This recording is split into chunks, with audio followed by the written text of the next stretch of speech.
On a ici une bonne nouvelle. Est-ce qu'on n'a pas besoin d'entendre des bonnes nouvelles? En ce moment, dans les infos, on n'a pas trop des bonnes nouvelles.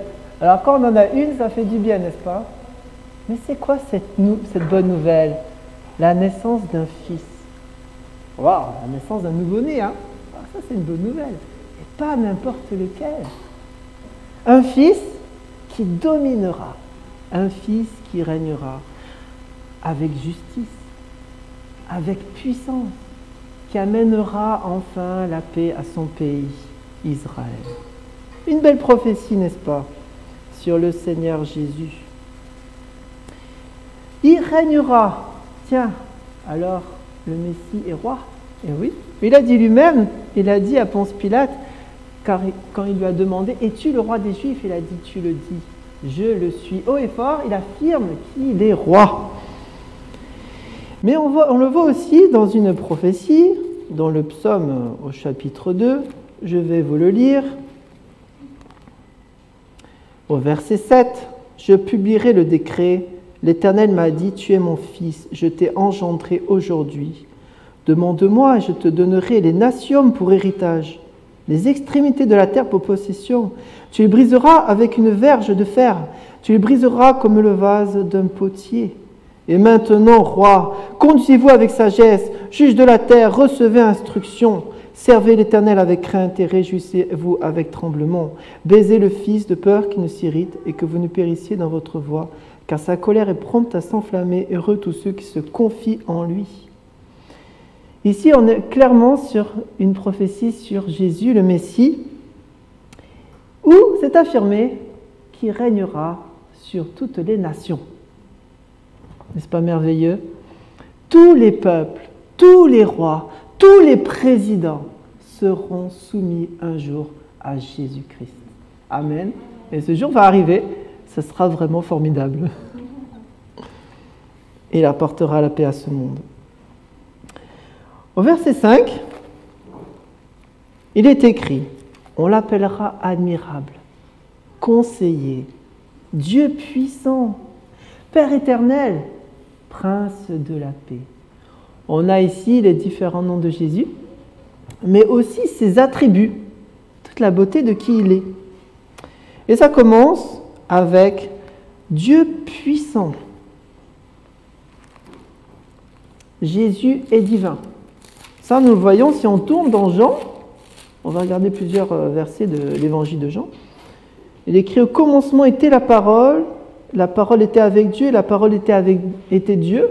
Donc la parole est Dieu. Et au verset 14, la parole a été faite chair, elle habitait parmi nous. Pleine de grâce et de vérité, nous avons contemplé sa gloire, une gloire comme la gloire du Fils unique venu du Père. La parole est Dieu, et la parole est Jésus, celui qui est le Fils de Dieu qui est venu sous forme humaine. Jésus est Dieu. Et Jésus est puissant aussi. Nous le voyons par ses miracles incroyables. D'ailleurs, nous avons regardé les rencontres de Jésus et tous ses miracles. Si on regarde dans l'évangile de Jean, on voit les 7 signes. Jésus qui transforme l'eau en vin, la guérison du fils d'un officier qui se fait à distance, alors qu'il n'est même pas à côté de lui. La guérison de paralytique, un paralytique qui est paralysé depuis près de 40 ans. On parle vraiment de puissance là. La multiplication des pains et des poissons pour 5000 hommes, Jésus qui marche sur l'eau, Jésus qui guérit un aveugle qui n'avait jamais vu de sa vie. Et puis, le couronnement de ces miracles, la résurrection de Lazare. Vous imaginez un mort qui est en décomposition, 4 jours qu'il est mort. Une parole de Jésus, Lazare, sort. Et il sort de sa tombe. Mais quelle puissance dans Jésus, le Fils de Dieu. Ce matin, on va faire à peu près moitié enseignement, moitié témoignage. Parce que j'ai envie de partager avec vous comment j'ai expérimenté Jésus dans ma propre vie. Et le premier témoignage, donc, c'est sur ce Jésus qui est Dieu puissant. Comment j'ai expérimenté dans ma propre vie, je dirais, quand je me suis converti. Ceux qui me connaissent avant que je me sois converti c'était pas tout rose dans ma vie. Hein. Je faisais pas mal de bêtises. Hein. Et le Seigneur m'a transformé. J'ai arrêté la cigarette, le shit, l'abus d'alcool, les pensées suicidaires ont été transformées en une joie telle que j'étais le gars le plus heureux de mon lycée, c'est pour vous dire. Voilà où j'ai vu la puissance de Jésus dans ma vie. Il y a quelques années, vous connaissez Paco, peut-être certains du moins, qui est venu prêcher ici, je crois, déjà. Paco, ouais. Et quand j'étais à Mérignac, à Bordeaux, il est venu aussi. Et il a parlé de Jésus, combien il était puissant, parce que sur la croix, il a porté nos péchés. Souvent, quand on pense à la croix, on pense à l'amour de Jésus. Mais quelle puissance! Vous imaginez, en quelques heures sur la croix, être capable d'enlever tous les péchés de ceux qui croiraient en lui. Mais quelle puissance de la part de Jésus! Et je l'ai expérimenté quand il m'a sauvé, pardonné mes péchés. Son Saint-Esprit m'a transformé et donné d'être une nouvelle création. Alléluia, gloire à Dieu. Jésus est puissant. Jésus est aussi appelé le Père éternel. Tiens, c'est étrange. Souvent, on entend parler de Jésus comme notre frère. Mais ici, c'est écrit qu'il est notre Père éternel. Il est notre Père également. Si on regarde dans Hébreux 2, verset 13, il est écrit « Me voici, moi et les enfants que Dieu m'a donnés. » Donc il est aussi quelque part notre Père. Si on pense à lui, il est celui qui nous a attirés à lui, celui qui nous fait grandir dans la foi, celui qui nous conduit par ses conseils, celui qui nous protège. Si on pense aux 12 disciples, c'était carrément vrai, n'est-ce pas? N'est-ce pas lui qui était leur chef, qui les dirigeait, qui les consolait quand ils étaient tristes, qui les reprenait quand ils péchaient, qui les a protégés à Gethsémane en disant « laissez partir ceux-ci ». Puis il nous dit que si nous sommes croyants, il nous tient dans sa main et que nul ne peut nous en enlever. Est-ce que ce n'est pas être un père protecteur, ça? Nous sommes dans sa main et personne ne peut nous en enlever. Jean 10, verset 28.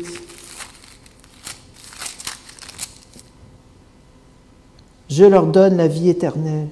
Elles ne périront jamais. Personne ne les ravira de ma main. Amen. Quelle confiance, quelle assurance nous pouvons avoir en Jésus. Il est également éternel. Il n'a ni commencement de vie, ni fin de vie.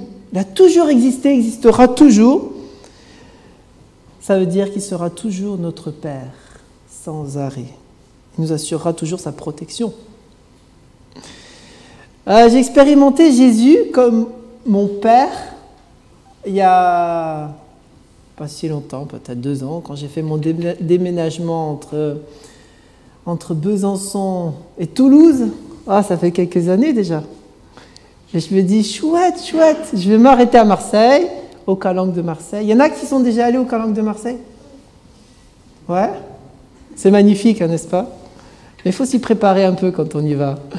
Parce que quand il fait 40 degrés, il faut prendre de l'eau, hein, bien sûr. Ah ben moi, je n'avais pas pris assez d'eau. J'ai marché 2 heures aller. Ah, c'est magnifique, hein? Je me baigne et tout, il fait beau. Ah, le soleil se couche, j'ai plus d'eau. Tiens, je ne vois plus pour monter la montagne. Tiens, je me trompe de chemin. Tiens, je suis sur une pente comme ça, il faut que je monte à 4 pattes. Ah, ce jour-là, j'ai eu peur. Et j'ai crié à Jésus, garde-moi, garde-moi. Et vous savez ce qu'il a fait? Il a répondu parce qu'il y a un couple de Toulousains qui est arrivé comme ça de nulle part. Ils m'ont donné de l'eau, alors que j'étais vraiment à bout d'énergie. Ils m'ont montré le chemin pour rentrer, on a mangé ensemble. Jésus est notre Père protecteur. Amen. Il est écrit aussi qu'il est appelé le prince de la paix. Sa mort sur la croix nous a réconciliés avec Dieu et nous a donné la paix avec notre Père céleste. Il a pardonné nos péchés. Étant donc justifiés par la foi, Nous avons la paix avec Dieu par notre Seigneur Jésus-Christ. La paix avec Dieu. Nous ne sommes plus sous la colère de Dieu. Nous sommes réconciliés avec Dieu. C'est le plus beau cadeau qui peut exister à un homme ou à une femme, d'être en paix avec Dieu et d'avoir ses péchés pardonnés. Jésus nous l'offre. Jésus l'offre à tous ceux qui viennent à lui et se repentent. Jésus nous donne la paix. C'est écrit au Jean chapitre 14 et verset 27. Je vous laisse la paix. Je vous donne ma paix. Je ne vous donne pas comme le monde donne. Que votre cœur ne se trouble point, ne s'alarme point. Jésus nous donne la paix. Une vraie paix. Pas comme le monde donne. Le monde peut donner une paix éphémère, temporaire. Jésus donne une paix qui demeure. Une paix stable, qui rassasie réellement notre âme. Il est le big boss de la paix. Il est appelé le prince de la paix, donc il est le big boss de la paix, on peut dire, n'est-ce pas? Le maître absolu de la paix. Celui qui peut la donner plus que quiconque dans ce monde. Alléluia. Il peut réellement donner à notre âme ce dont elle a besoin. Je me souviens un jour, j'étais en Californie, dans cette maison, avec mes 7 ou 8 colocataires, je me souviens très bien. Et je me souviens d'avoir discuté avec quelqu'un, et j'étais tellement triste. J'étais tellement triste. J'avais besoin de sortir, m'évader un peu. Je suis partie. Et je suis allée dans ce parc, j'ai prié un peu. Oh, dès que j'ai prié, j'ai senti comme la main de Jésus qui se posait sur mon épaule et qui me disait « Je suis triste avec toi maintenant, et je te console. »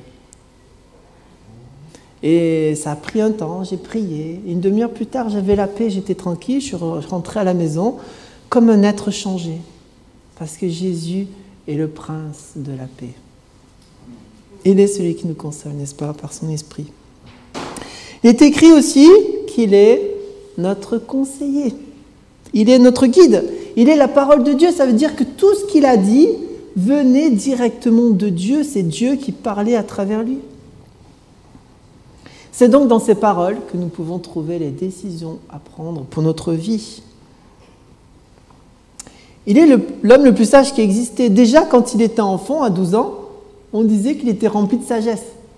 Moi, j'aimerais bien qu'à 12 ans, on aurait pu dire ça de moi.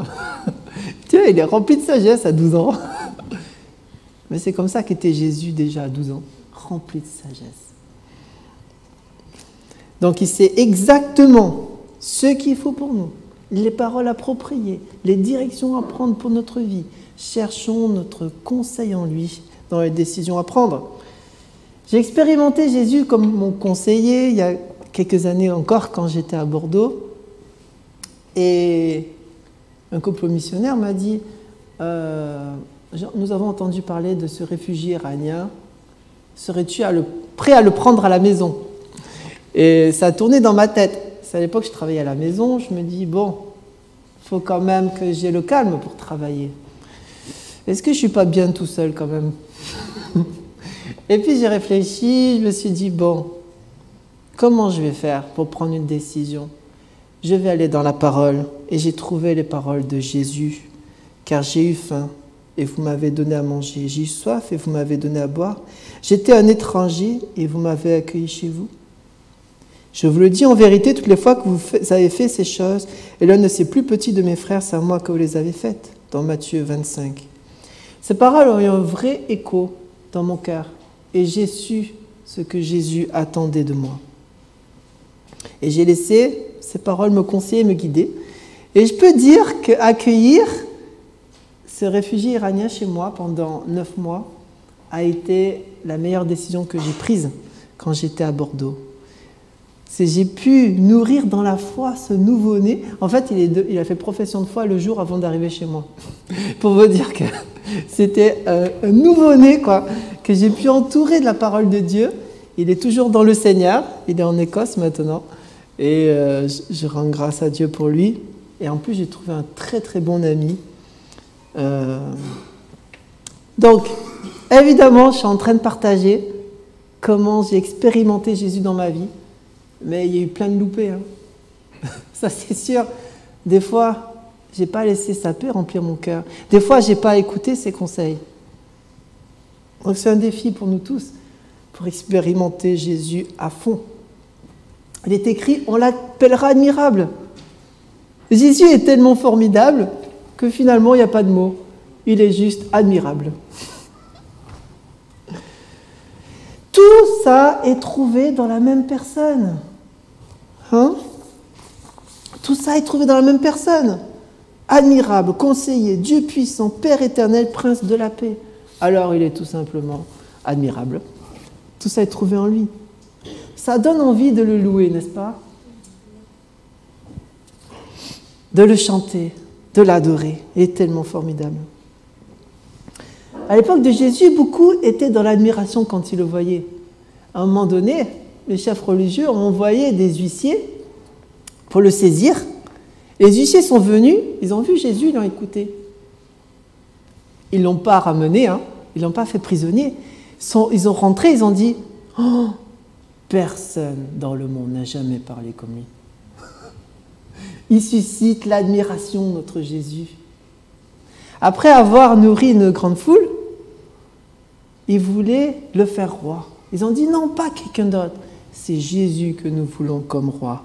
Jésus suscite notre admiration. Aujourd'hui encore, Jésus est vivant.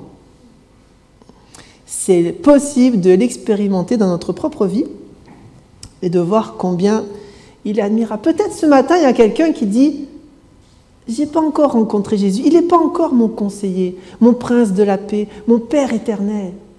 Il n'est pas encore admirable pour moi. » Alors, c'est possible de lui donner votre vie et d'expérimenter Jésus, d'expérimenter sa paix dans votre cœur entièrement. Il suffit de l'inviter dans votre vie. Jésus a été admirable quand il est venu sur la terre. Il le sera, il l'est encore aujourd'hui, bien sûr, et il le sera quand il reviendra. La bonne nouvelle, c'est qu'on aura encore plus de Jésus dans l'avenir. Parce qu'il va venir, il va régner sur toute la terre, avec sagesse, avec toute puissance. Il sera un père pour son peuple et en prendra soin. Il apportera la paix à ce monde. Amen. Amen. Il apportera la paix à ce monde. Bon, vous savez de quoi je parle. Il apportera la paix à ce monde. Si vous êtes croyant ce matin, j'ai une question pour vous. Comment avez-vous expérimenté Jésus dans votre propre vie?